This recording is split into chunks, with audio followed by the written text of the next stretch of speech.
Welcome to Fun Facts Daily, your source for just the good stuff. Monday through Friday, we're bringing fun facts and news you can use, all carefully curated to uplift and inform. So give yourself a break, relax, and learn something awesome in just a few minutes every day. Hi everyone, I'm Kyle Wood, and today we're going to be learning all about units of measurement. But before we get into the facts, let's warm up our brains with a little challenge to see if you can tell fact from fiction. Consider this. You've probably heard someone use the term buttload to describe a large amount of something. People use it casually in everyday conversation, but would you believe that it's actually a formal, standardized unit of measurement? What do you think? Is a buttload a specifically defined quantity? We'll find out at the end of the episode.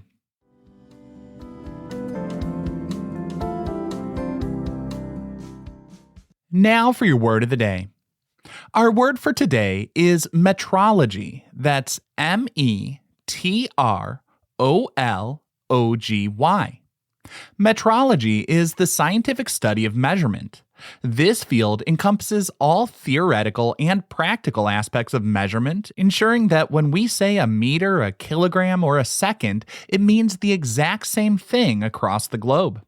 Metrologists work to establish international standards, calibrate instruments, and develop new ways to measure physical quantities with greater precision. Their work forms the foundation of modern science, engineering, global trade, and manufacturing. Without a standardized system of measurement, the modern economy and scientific research would just collapse. The word metrology comes from the Greek word metron, meaning measure, and logia, which means the study of. The origins of formalized metrology date back to the French Revolution, when scientists sought to replace localized measurement systems with a universal standard based on decimal logic. This effort led to the creation of the metric system in 1799, which introduced the meter and the kilogram as foundational units. Today, the International Bureau of Weights and Measures in France oversees the globally agreed upon definitions of the international system of units. These definitions continue to evolve, moving away from physical artifacts to constants of nature like the speed of light.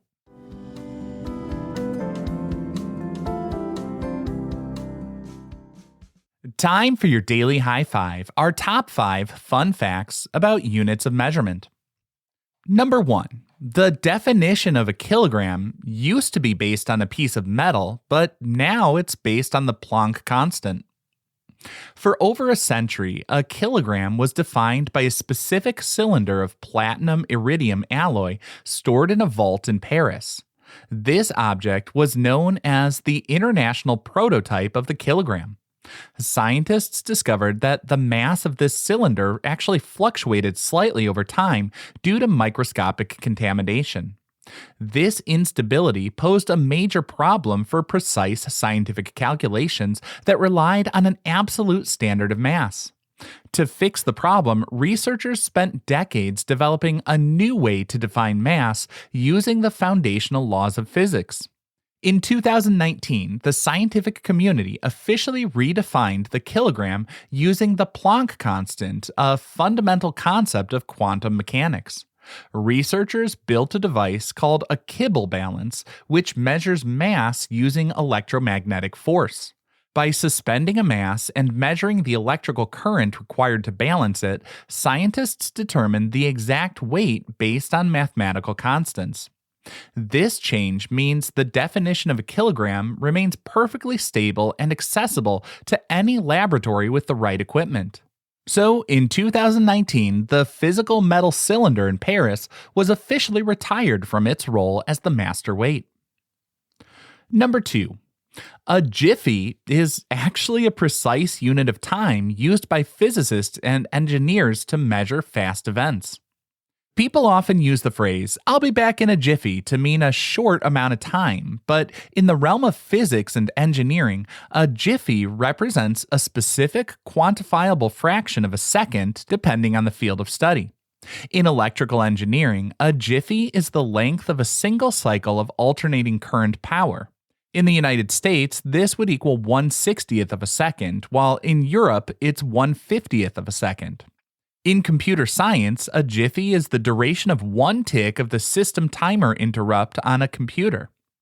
And the physical sciences take the measurement of a jiffy to an even smaller extreme. The American physical chemist Gilbert Newton Lewis defined a jiffy as the amount of time it takes light to travel 1 centimeter in a vacuum.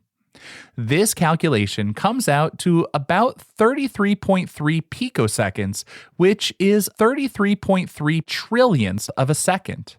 Astrophysicists use the term to describe the time it takes light to travel across a single nucleon.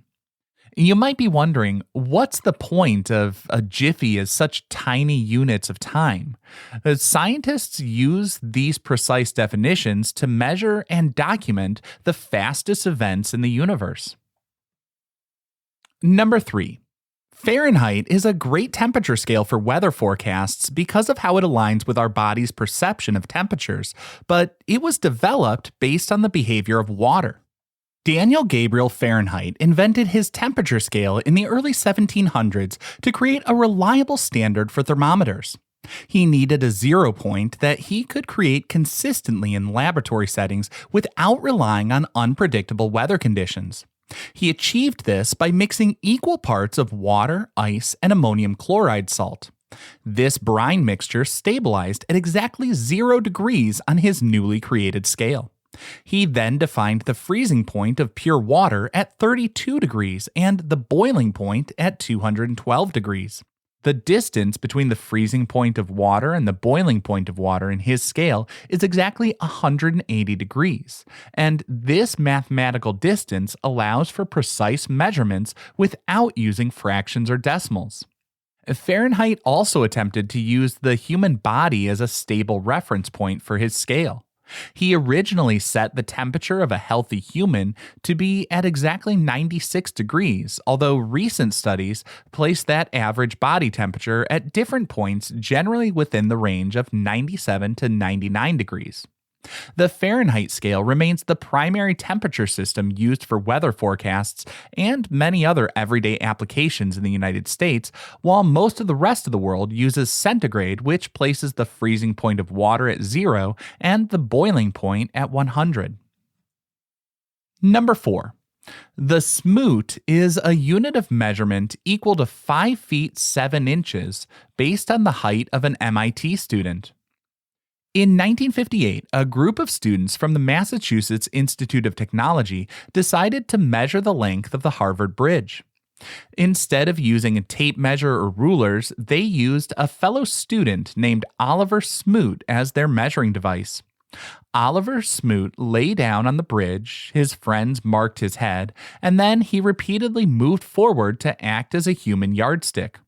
Smoot's height was exactly 5 feet 7 inches, establishing the definition for the new unit. The students painted marks on the sidewalk every 10 smoots to document their progress along the river.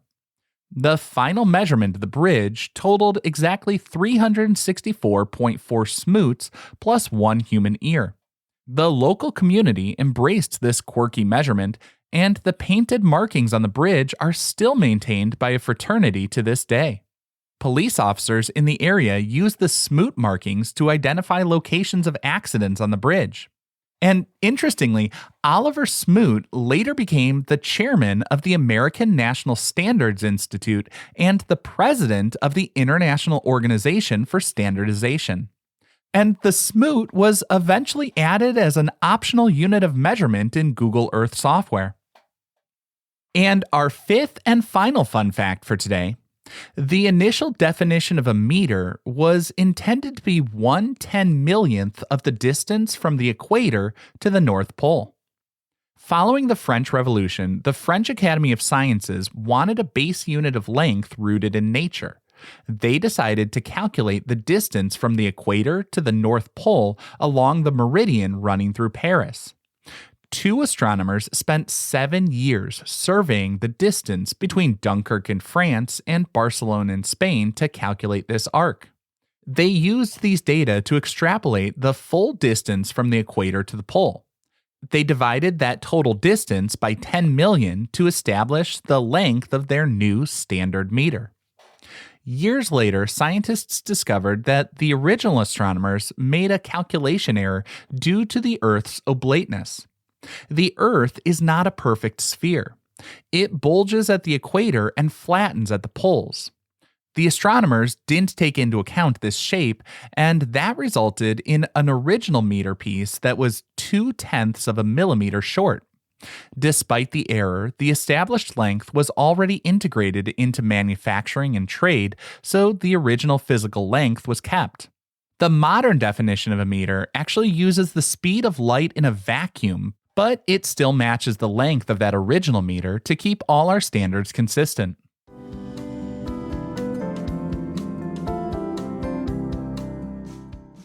Now for some news you can use. If you find yourself needing to measure an object without a ruler or a tape measure on hand, you can use parts of your body as a reliable estimate. In fact, that's what people did for centuries, hence we use terms like a foot, and in some languages, the word for an inch is the same as the term for a thumb. For most adults, the distance from the tip of your thumb to the first knuckle is about 1 inch.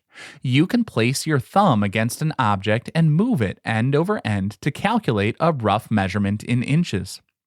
Similarly, a standard adult foot in a shoe is close to 12 inches, making it easy to pace out the length of a room. For larger distances, a normal walking stride of an adult is roughly 1 yard or 3 feet. By learning the specific dimensions of your own handspan or stride length, you can keep a built-in measuring system with you anywhere you go.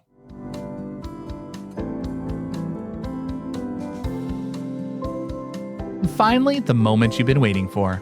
At the beginning of the episode, I asked, is a buttload an actual quantity? Well, that's a fact. I guess if you want to be really precise, a butt is a specific measure of fluid, and a buttload is just an informal way of referring to that unit. The word butt comes from the medieval French and Italian words botte, B-O-T-T-E, which means a cask or barrel. In the traditional English system of brewery measurements, a butt is a specific volumetric unit used for wine and ale. A butt of wine equals 2 hogsheads, which equals 126 gallons or 477 liters. Now, I hope you enjoyed learning a bit about units of measurement with me today, and be sure to tune in every weekday for even more fun facts. Fun Facts Daily is an Airwave Media podcast. It was written, recorded, mixed, and edited by me, Kyle Wood. Thanks for sharing a part of your day with me. Be sure to follow Fun Facts Daily on your favorite podcast app so you can keep the good stuff coming your way every day. And if you like the show, please do me a favor and leave a kind rating, review, or just tell your friends about it.